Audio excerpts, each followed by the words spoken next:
Hello students. So in the previous video I explained you one problem related to the stock and data system. So now in the branch accounting we are moving to third important type in the dependent branches, that is final accounts. Okay.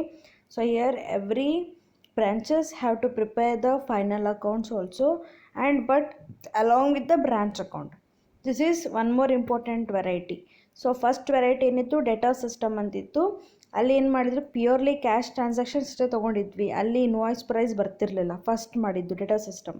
Okay, second ಏನು ಮಾಡಿದ್ವಿ, stock and data system ಅಂತಿತ್ತು. ಅಲ್ಲಿ ಗೂಡ್ಸನ್ನು invoice ಪ್ರೈಸಿಗೆ send ಮಾಡಿರ್ತಾರೆ head ಆಫೀಸ್ದವರು, and also head office will instruct the branches for selling the goods. Okay, ಯಾವ ಪ್ರೈಸ್ನಾಗ ಇನ್ಸ್ಟ್ರಕ್ಟ್ ಮಾಡಿರ್ತಾರೆ ಆ ಪ್ರೈಸಿಗೆ ಸೇಲ್ ಮಾಡಬೇಕು. ಆ್ಯಂಡ್ ನಾವು we are moving to third one more type, that is final accounts. Okay, so final accounts ಇಲ್ಲಿ ಹೆಂಗಂದ್ರೆ same ನೀವು ಹೆಂಗೆ ಫೈನಲ್ ಅಕೌಂಟ್ಸ್ ಮಾಡ್ತಿರಲ್ಲ about the company, like you use to prepare the P&L account and balance sheet, but here one change is what you are only preparing the P&L account. Okay, P&L ಅಕೌಂಟನ್ನು prepare ಮಾಡ್ತೀರಿ, ಇಲ್ಲೇನು ನಾವು balance sheet prepare ಮಾಡೋಂಗಿಲ್ಲ. So let us see the about the final accounts and formats of that. See, final account system, this is one more type. See here, under this system the profit or loss made by branch can also be ascertained by preparing the branch trading and profit and loss account. You are getting? So under this system the profit and loss account of the branch is prepared, and here also the profit of the branch can be ascertained by preparing profit and loss account on memorandum basis, since this account is not as a part of the main accounting system. ಸುಮ್ಮನೆ ನಮ್ಮ knowledge purpose ಅಥವಾ ನಾವು ನಮ್ದು ಹೆಂಗೆ system ಅದ ಅದ್ರ ಪ್ರಕಾರ ನಾವು ಇದನ್ನು ಮಾಡಬಹುದು. ಓಕೆ, ಅದಕ್ಕೆ ಇದನ್ನೇನು ಹೇಳಿದಾರೆ, memorandum basis, since this account is not made as a part of main accounting system. See, under this system the branch account prepared is in the nature of personal account. ಇಲ್ಲಿ ನಾವು ಬರೀ P&L account prepare ಮಾಡ್ತೀವಿ ಅಲ್ಲ, ಇಲ್ಲಿ ನಾವು branch account ಕೂಡ ಮಾಡ್ತೀವಿ. Getting? So how we used to prepare the branch account in previous methods, here also we prepare the branch account. Branch account prepared is in the nature of personal account and not in the nature of nominal account. Okay, previously ಏನು ಮಾಡ್ತಿದ್ವಿ, nominal ನೇಚರ್ನಾಗ prepare ಮಾಡ್ತಿದ್ವಿ. Nominal is nothing but what, so for the head office, so it is one kind of expense for the goods sending, ಅದು ಏನಾಗ್ತದೆ nominal ನೇಚರ್ನಾಗ ತೊಗೋತಿದ್ವಿ.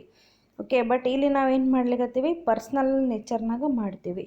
As in the case of data system of accounting, the branch trading and P&L account is prepared in the usual manner only. So branch trading and P&L account ನಾವೇನು ಮಾಡ್ತೀವಿ ಅಂದರೆ usual ಮ್ಯಾನರ್ನಾಗೆ prepare ಮಾಡ್ತೀವಿ. See, the important point to be noted in this case is that opening stock, see ಮಾಡ್ತೀವಿ ಅಂತಂದ್ರೆ opening stock, see opening stock, goods sent to branch, goods returned by branch, closing stock. So the important point to be noted in this case is that opening stock, goods sent to branch, goods returned by branch and closing stock are all to be shown at the cost price. You are getting this point? ಇಲ್ಲಿ ನಾವೇನು ಮಾಡಬೇಕು, ಎಲ್ಲನೂ cost ಪ್ರೈಸ್ನಾಗೆ ತೋರಿಸ್ತೀವಿ. ಯಾವ್ಯಾವ ಅಂದ್ರೆ opening stock, goods sent to branch, goods returned by branch, closing stock. So opening stock, closing stock, goods sent to branch, goods returned by branch. So ಇವೆಲ್ಲ ನಾವೇನು ಮಾಡ್ತೀವಿ ಅಂತಂದ್ರೆ ಅಷ್ಟೂ ಕಾಸ್ಟ್ ಪ್ರೈಸಿಗೆ ತೊಗೋತೀವಿ. ಸೊ ನಿಮ್ಗೆ ಅನ್ನಿಸ್ತಿರ್ಬೋದು, ಮೇಡಮ್ ಮತ್ತು ಈಗ ಹಿಂಗ್ಯಾಕ್ರಿ ಅಂತೇಳಿ. ಬಟ್ ಹಿಂದಿನ ಪ್ರಾಬ್ಲಮ್ನಾಗ ನಾವೇನು ಮಾಡ್ತಿದ್ವಿ ರೀ, ಸ್ಟಾಕ್ ಆ್ಯಂಡ್ ಡೇಟಾ ಸಿಸ್ಟಮ್ನಾಗ ಇನ್ವಾಯ್ಸ್ ಪ್ರೈಸ್ ಕನ್ಸಿಡರ್ ಮಾಡ್ತಿದ್ವಿ for all these adjustment. Yes, ಇವೇ ಐಟಮ್ಸ್ ಬರೀಲಿಕ್ಕೆ ನಾವು ಇನ್ವಾಯ್ಸ್ ಪ್ರೈಸ್ನಾಗ ತೊಗೋತಿದ್ವಿ, ಲೋಡಿಂಗ್ ಕ್ಯಾಲ್ಕುಲೇಷನ್ನು ಮಾಡ್ತಿದ್ವಿ, ಹೌದಿಲ್ರಿ. ಬಟ್ ಇಲ್ಲೇನದ ನಮಗೆ ಇನ್ವಾಯ್ಸ್ ಪ್ರೈಸ್ ಜರೂರತ್ತಿಲ್ಲ. ಇಲ್ಲಿ ನಾವೇನು ಮಾಡ್ತೀವಿ, ಕಾಸ್ಟ್ ಪ್ರೈಸ್ ಜರೂರತ್ ಮಾಡ್ತೀವಿ. ಯಾಕಂದ್ರೆ invoice price is nothing but what, it is add up of loading part. Loading is nothing but what, profit. Yes, ಇಲ್ಲಿ ನಾವು ಫೈನಲ್ ಅಕೌಂಟ್ಸ್ ಮಾಡೋದ್ರಿಂದ ನಮಗೆ ಆ್ಯಕ್ಚುಯಲ್ ಪ್ರಾಫಿಟ್ ಬೇಕು ರೀ ಕಂಪನಿದು. ಅದು ಏನು ಬಂದಂದ್ರೆ ಲೋಡಿಂಗ್ ಹಾಕಿದ್ರೆ ಪ್ರಾಫಿಟ್ ಬರ್ತಂದು ನಮಗೆ ಗೊರ್ತದ. ಆ ಪ್ರೈಸ್ ಎದಕ್ಕೆ ಆ್ಯಡಪ್ ಮಾಡ್ತಾರೆ ನಿಮ್ಗೆ ಅದು ಗೊರ್ತದ, ಲೋಡಿಂಗ್ ಏನು ಎದಕ್ಕೆ ಮಾಡ್ತಾರೆ. So in order to hide the actual cost price from the customers and as well as from the branch, the head office used to add the loading, then they used to send the goods. Okay, but ಇಲ್ಲೇನಾಗ್ಯದ ಅಂತಂದ್ರೆ ನಾವು cost ಪ್ರೈಸಿಗೆ ಎಲ್ಲ ಇದನ್ನು ಬರಿತೀವಿ. ನಮ್ಮ P and L ಅಕೌಂಟ್ನಾಗ ನಾವೇನು mention ಮಾಡ್ತೀವಲ್ಲ, we consider the cost price because the main intention is to find out the actual profit. ನಾವು ಲೋಡಿಂಗ್ನಾಗೆ ತೊಗೊಂಡ್ವಿ ಅಂದರೆ ಇನ್ವಾಯ್ಸ್ ಪ್ರೈಸ್ನಾಗೆ ನಾವೆಲ್ಲ ಎಂಟ್ರಿ ಮಾಡಿದ್ರೆ ನಮ್ಗೆ ಆ್ಯಕ್ಚುಯಲ್ ಪ್ರಾಫಿಟ್ ಗೊತ್ತಾಗೋದಿಲ್ಲ. ಆ್ಯಂಡ್ ಮತ್ತು ಲೋಡಿಂಗ್ ಒಮ್ಮೆ ಹಾಕೋದು ಮತ್ತು ಲೋಡಿಂಗ್ ತೆಗಿಯೋದು ಇದು ಫುಲ್ ಗದ್ದಲ ಬೀಳ್ತದೆ ರೀ. ಸೊ ಅದಕ್ಕೆ ಇಲ್ಲಿ ಸಿಂಪಲ್ಲಾಗಿ ಏನು ಮಾಡ್ಯಾರ ಅಂತಂದ್ರೆ ಲೋಡಿಂಗ್ ಇರಲಾರ್ದೆ ಬರೀ ಕಾಸ್ಟ್ ಪ್ರೈಸನ್ನು ನಾವು ಕನ್ಸಿಡರ್ ಮಾಡ್ತೀವಿ. Okay, in case these accounts are given at price above cost, in case ಏನಾದರೂ ಲೋಡಿಂಗ್ನಾಗ ಕೊಟ್ಟರು ಅಂದ್ರೆ price above the cost, so cost ಪ್ರೈಸ್ಗಿನ ಜಾಸ್ತಿ ಪ್ರೈಸ್ನಾಗ ಮೆನ್ಷನ್ ಮಾಡಿ ಕೊಟ್ರೆ ನೀವೇನು ಮಾಡಬೇಕು, such excess cost or the loading in each of these accounts should be excluded. You're getting such cost. So ಆ ಥರ ಏನಾದ್ರು ಎಕ್ಸಸ್ ಪ್ರೈಸ್ ಆಗಿದ್ರೆ such excess cost or the loading in each of these accounts should be excluded. ಅದನ್ನು ತೆಗೆದುಬಿಡ್ಬೇಕು, exclude ಮಾಡಬೇಕು ಅಥವಾ eliminate ಮಾಡಬೇಕು. Because we want the actual profit. ಆ actual profit ಹೆಂಗೆ ಬರ್ತಂದ್ರೆ if we take only the cost price. See, in the case of this system also the branch account is prepared. So one about you got to know that P&L account is to be prepared and branch account is to be prepared. Okay, ಇಲ್ಲಿ ಏನು ಮಾಡಬೇಕು, P and ಎಲ್ನಾಗೂ ಬ್ರ್ಯಾಂಚ್ನಾಗ ಎರಡೂ ಕಡೆನೂ cost ಪ್ರೈಸೇ consider ಮಾಡಬೇಕು for all these items.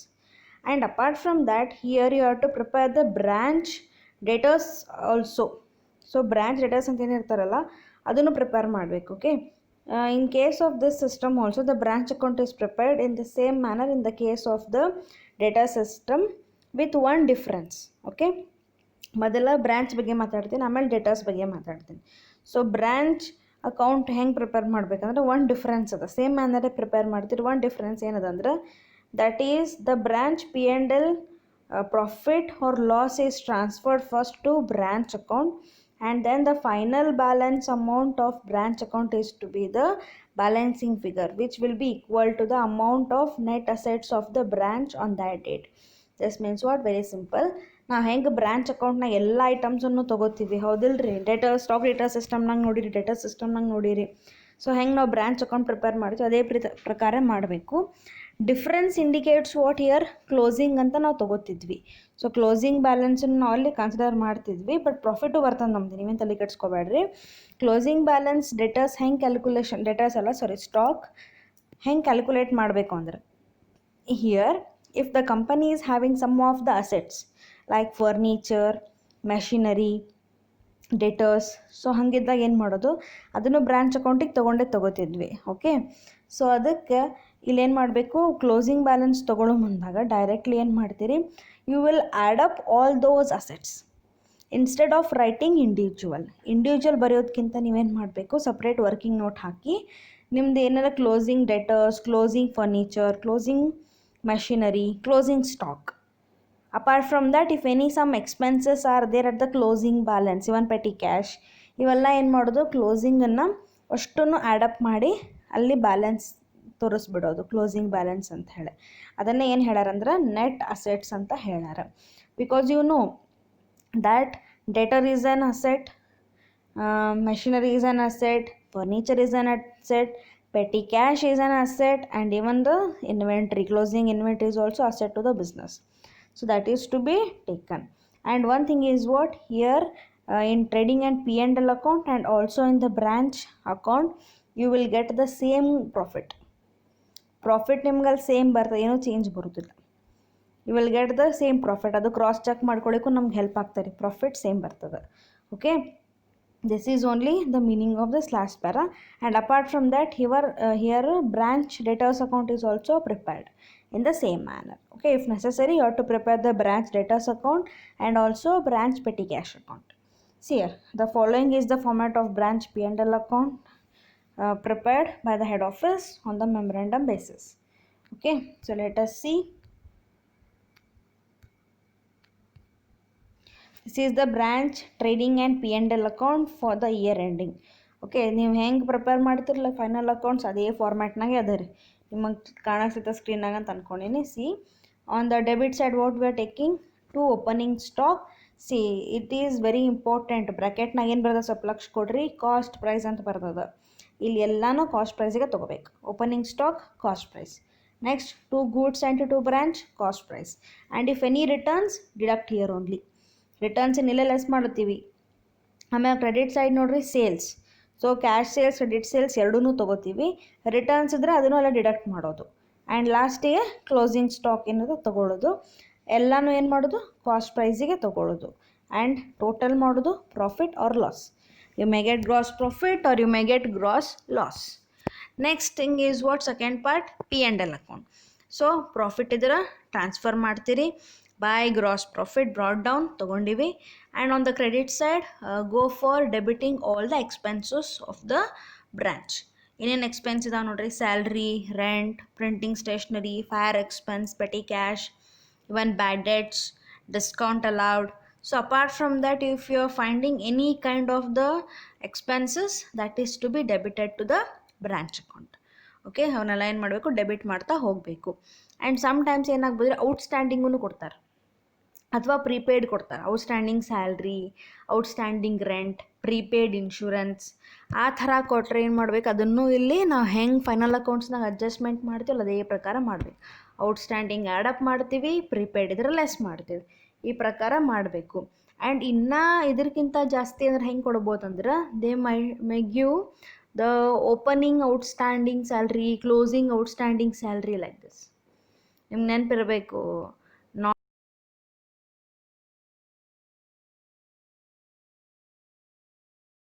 ಮಾಡ್ತಿದ್ವಿ salary ಅಥವಾ ನಿಮ್ಗಲ್ಲಿ ಸಬ್ಸ್ಕ್ರಿಪ್ಷನ್ಸ್ ಅಂತೆಲ್ಲ ಬರ್ತಿತ್ತು. ಓಪನಿಂಗ್ ಇತ್ತು, ಕ್ಲೋಸಿಂಗ್ ವ್ಯಾಲ್ಯೂಸ್ ಕೊಡ್ತಿದ್ರು. ಅಲ್ಲೆಲ್ಲ ಒಂದು ಸ್ವಲ್ಪ ಆ್ಯಡಪ್ ಮಾಡ್ತೀರಿ, ಸ್ವಲ್ಪ ಡಿಡಕ್ಟ್ ಮಾಡ್ತಿದ್ರಿ. ಆ ಪ್ರಕಾರ ಇಲ್ಲಿನೂ ಮಾಡಬೇಕಷ್ಟೆ. ಆ ಥರ ಅಡ್ಜಸ್ಟ್ಮೆಂಟ್ ಬಂದ್ರೆ ನಿಮ್ಗೆ ಹೇಳ್ತೀನಿ ಪ್ರಾಬ್ಲಮ್ಸನ್ನು. And one more thing I want to clear you that please remember this items. ಸ್ವಲ್ಪ ತಲೆಗೆ ಇಟ್ಕೋರಿ, ಹೆಂಗೆ ಅಡ್ಜಸ್ಟ್ಮೆಂಟ್ ಅವ ಅಂತ ಗೊತ್ತಾಗ್ತಾವೆ ನಿಮಗೆ. ಇಲ್ಲೇನು ಬ್ಯಾಲೆನ್ಸ್ ಶೀಟ್ ಇಲ್ಲ, branch trading and P&L account ಅಷ್ಟೇ ಅದು. ಓಕೆ, ಆಮೇಲೆ ಬ್ರಾಂಚ್ ಅಕೌಂಟ್ ಅಂತ ಮಾಡಬೇಕು. ಎಲ್ಲ ಎಕ್ಸ್ಪೆನ್ಸಸ್ನ ಡೆಬಿಟ್ ಮಾಡಿದ್ವಿ, ಟೋಟಲ್ ಮಾಡಿರಿ, find the difference. So difference will be what, the profit, net profit ಅಂತ ಹೇಳ್ಬೋದು. ಅದನ್ನು ನಾವೇನು ಬರಿತೀವಿ ಇಲ್ಲಾಂದ್ರೆ ಜನರಲ್ P&L ಅಕೌಂಟಿಗೆ ಟ್ರಾನ್ಸ್ಫರ್ ಮಾಡಲಿಕ್ಕೆ ಜನರಲ್ P&L ಅಕೌಂಟ್ ಅಂತ ಬರಿತೀವಿ. That is gross profit transferred, some profit will write. Loss ಬರ್ಬೋದು, ಲಾಸ್ ಇದ್ರೆ ಕ್ರೆಡಿಟ್ ಸೈಡ್ ಲಾಸು ಬರೀತೀರಿ. This is about the branch trading and P&L account. Next is what the following is the format of the branch account. So ಇಲ್ಲಿ branch account, but thing is what spread considering as a personal account. Okay, personal account type treat ಮಾಡ್ತೀವಿ. See the branch account. So ಏನೇನು items ತೊಗೊಂಡಿವಿ ನೋಡ್ರಿ, ನಿಮಗೆಲ್ಲ familiar ಇದ್ದ ಐಟಮ್ಸೇ ಇವು, ಏನೂ change ಇಲ್ಲ ನೋಡ್ರಿ. ಡೆಬಿಟ್ ಸೈಡ್ ನೋಡೋಣ. 2 opening stock at the cost price. Next opening petty cash, opening debtors idra tagolodu. Goods sent to branch during the year at the cost price. Okay, so ella kade enada illi cost price. So even illi ನೀವು returns idrunu cost price ada. Okay, you can notice that thing. Next is what, to bank. This is for what purpose? Bank adra bank ir tagori, cash adra cash tagori. Cash remitted to branch for its expenses. For expenses purpose, this we are taking bank or cash. Okay, ಅಂದ್ರೆ head ಆಫೀಸಿಂದನೇ cash ಬರ್ತಾರೆ. ಹೆಂಗೆ goods ಕಳಿಸ್ತಾರೆ ಹಾಗೆ ಕ್ಯಾಶ್ನು ಕಳಿಸ್ತಾರೆ for meeting some expenses. So these are the items usually you can take on the debit side of branch account. Come for the credit side. So credit side ಏನು ತಗೋತೀವಿ ನೋಡ್ರಿ, by bank. This is for what, remittance of cash to head office by branch. Why they are remitting? This is for the sales. Sales ಏನು ಮಾಡಿರ್ತಾರಲ್ಲ ಅದನ್ನು ಇಲ್ಲಿ ತಗೋಬೇಕು. Okay, but credit sales ಮಾಡಿರ್ಬೋದು. Credit ಸೇಲ್ಸ್ನಾಗ ಬರೀ ಕ್ಯಾಶ್ ರಿಸೀವ್ಡ್ ಇರ್ತದಲ್ಲ ಅಷ್ಟೇ ತೊಗೋಬೇಕ್ರಿ. ಕ್ಯಾಶ್ ಕಲೆಕ್ಟೆಡ್ ಅಂತ ಏನು ತೊಗೋತೀವಲ್ಲ ಅಷ್ಟೇ, ಕ್ರೆಡಿಟ್ ಸೇಲ್ಸನ್ನು ತೊಗೊಳಲ್ಲ. ಕ್ರೆಡಿಟ್ ಸೇಲ್ಸ್ ಎಷ್ಟು ಮಾಡಿವಿ ನಮಗೆ ಸಂಬಂಧ ಇಲ್ಲ ಅಂತ ಹೇಳ್ತಾರೆ. ನೀವು ಎಷ್ಟು ಕ್ಯಾಶ್ ಕಲೆಕ್ಟ್ ಮಾಡಿರಿ ಅದನ್ನು ಕೊಡ್ರಿ ಅಂತ ಹೇಳ್ತಾರೆ. ಕ್ಯಾಶ್ ಸೇಲ್ಸ್ ಇದ್ರೆ ಕ್ಯಾಶ್ ಸೇಲ್ಸ್, ಕ್ಯಾಶ್ ಕಲೆಕ್ಟೆಡ್ ಇದ್ರೆ ಕ್ಯಾಶ್ ಕಲೆಕ್ಟೆಡನ್ನು ನಾವೇನು ಮಾಡ್ತೀವಿ, ರೆಮಿಟ್ ಮಾಡ್ತೀವಿ. That we are crediting here by bank. Next is what, by goods sent to branch. This is for the returns. So returns of goods by branch at cost price. Cost ಪ್ರೈಸಿಗೆ returns ಮಾಡ್ತೀರಿ. And at last you are taking another important, that is balance carried down. ಆಗಲೇ ನಿಮ್ಗೆ ನಾ ಹೇಳೋ ಮುಂದಾಗ branch ಅಕೌಂಟ್ನಾಗ carried down ಅಂತ ನಾವೇನು ತೊಗೋತೀವಲ್ಲ ಇಲ್ಲಿ ಅದು ಏನು ಇರ್ತದೆ ಅಂದ್ರೆ amount payable to head office being balancing figure. So what might be these balancing figures ಇಲ್ಲಿ ಏನು ಬರ್ತದೆ ಯೂಶ್ವಲಿ ಅಂದ್ರೆ the closing stock, closing debtors, closing machinery or closing furniture ಏನೇನು ನಿಮ್ಮ ಕಡೆ ಅಸೆಟ್ಸ್ ಇತ್ತು ಅಂದ್ರೆ ಅವೆಲ್ಲ ಆ್ಯಡಪ್ ಮಾಡ್ತೀರಿ. ಆ್ಯಂಡ್ ಅಸೆಟ್ಸ್ ಮೇಲೆ ಡೆಪ್ರಿಸಿಯೇಷನ್ ಇದ್ದರೆ ಅವ್ನು ಡಿಡಕ್ಟ್ ಮಾಡಬೇಕು. ಡಿಡಕ್ಟ್ ಮಾಡಿ ಕ್ಲೋಸಿಂಗ್ ವ್ಯಾಲ್ಯೂ ತೊಗೋಬೇಕು. ಯಾಕಂದರೆ ಓಪನಿಂಗ್ ವ್ಯಾಲ್ಯೂ ತೊಗೊಂಡಿರ್ತೀರಿ. ಈಗ like example I will take opening furniture ಅಂತ ತೊಗೊಂಡಿರಿ. ಫರ್ನಿಚರ್ 10,000 ಅಂತ ತೊಗೊಂಡಿರಿ. ಓಪನಿಂಗ್ ವ್ಯಾಲ್ಯೂ ಏನು ಮಾಡ್ತೀರಿ? ಡೆಬಿಟ್ ಮಾಡ್ತೀರಿ. ಓಕೆ, ಅದ್ರ ಮೇಲೆ ಡೆಪ್ರಿಸಿಯೇಷನ್ ಚಾರ್ಜ್ ಮಾಡಿ ಡ್ಯೂರಿಂಗ್ ದ ಇಯರ್ 10% ಅಂತ ಹೇಳ್ಯಾರ. ಈಗ ಅದ್ರ ಕ್ಲೋಸಿಂಗ್ ವ್ಯಾಲ್ಯೂ ಏನಾಗ್ತದೆ ಹೇಳ್ರಿ? ನೀವು ಬ್ಯಾಲೆನ್ಸ್ ಶೀಟ್ನಾಗ ಬರೀತಿದ್ರಿ. ಸೊ ಕ್ಲೋಸಿಂಗ್ ವ್ಯಾಲ್ಯೂ ಬರೋ ಮುಂದಾಗ ಏನು ಮಾಡ್ತೀರಿ? Furniture the amount 10,000 less depreciation on 10,000 10% ಅಂದ್ರೆ 1,000. So 10,000 minus 1,000 is equal to 9,000. So I will show you opening value ಈಗ 10,000 ಅದ. Okay, this is the opening value. Okay, ಈಗ ಕ್ಲೋಸಿಂಗ್ ವ್ಯಾಲ್ಯೂ ನಿಮಗೆ ಬರಿಬೇಕು. ಕ್ಲೋಸಿಂಗ್ ವ್ಯಾಲ್ಯೂ ಬರಿತೀರಿ. ಹೆಂಗೆ ಬರಿತೀರಿ ಅಂದ್ರೆ ಡಿಡಕ್ಟ್ ಮಾಡಬೇಕಾದ್ರೆ depreciation during the year depreciation is to be charged. Okay, 10%. So 10,000 ಮೇಲೆ 10% ಅಂದ್ರೆ 1,000 ರೀ. ಈಗ ಅದನ್ನು ಮೈನಸ್ ಮಾಡಿರಿ, ನಿಮ್ಗೆ ಆನ್ಸರ್ ಎಷ್ಟು ಸಿಕ್ತು ಅಂದ್ರೆ 9,000. Okay, this is the closing value. So ಇಲ್ಲಿನೂ ನೀವು ಕ್ಲೋಸಿಂಗ್ ವ್ಯಾಲ್ಯೂ ಬರೋ ಮುಂದೆ ಆ ಥರ ತೊಗೋಬೇಕು. ಡೆಪ್ರಿಸಿಯೇಷನ್ಗೆ ಅಡ್ಜಸ್ಟ್ಮೆಂಟ್ ಇದ್ರೆ ಅದನ್ನು ಅಡ್ಜಸ್ಟ್ಮೆಂಟ್ ಮಾಡಿ ನೀವೇನು ಮಾಡ್ಬೇಕು? ಅದನ್ನು ಬರೀಬೇಕು. Okay, I hope you are getting this. So you have to add up these all things and directly you have to take as a by balance carried down. This is amount payable to the head office being balance figure. Okay, this is for all the things. ಇದು ನಿಮ್ಗೆ final ಅಕೌಂಟ್ಸ್ಗಳಿಂದ problem ಈ ಥರ format ಬರ್ತಾವೆ. ಹೆಂಗೆ ನಾವು ಇಲ್ಲಿ ಇನ್ನೊಂದೇನು prepare ಮಾಡ್ಬೇಕಂದ್ರೆ ಬ್ರ್ಯಾಂಚ್ ಡೆಟಾಸು ಪ್ರಿಪೇರ್ ಮಾಡಬೇಕು. ಹಾಗೆ branch petty cash if the information is there, information ಅದ್ರ ಬಗ್ಗೆ ಇತ್ತು ಅಂದರೆ ಅದನ್ನು ಪ್ರಿಪೇರ್ ಮಾಡಬೇಕಾಗ್ತದೆ.